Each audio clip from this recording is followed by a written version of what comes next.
তোমার মনে আছে আমাকে একটু বেশি সময়ের জন্য না পেলে কি পরিমাণ কল মেসেজ করতে? ব্যস্ততা শেষে বালিশের মাথা রাখার পর মোবাইল হাতে রেখেই নিজের অজান্তে ঘুমিয়ে যেতাম। হঠাৎ ঘুম ভাঙলে স্বভাবগত মোবাইলটা হাতে নিয়ে আশ্চর্য হয়ে স্ক্রিনের দিকে তাকিয়ে থাকতাম।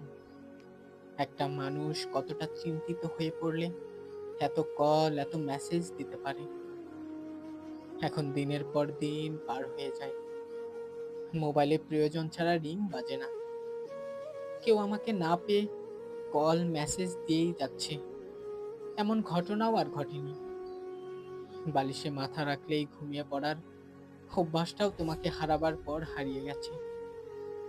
আমাদের কিছু সুন্দর মুহূর্ত ছিল, মুহূর্তগুলো এখন স্মৃতি হয়ে গেছে। মুহূর্তগুলো এখন স্মৃতি হয়ে গেছে।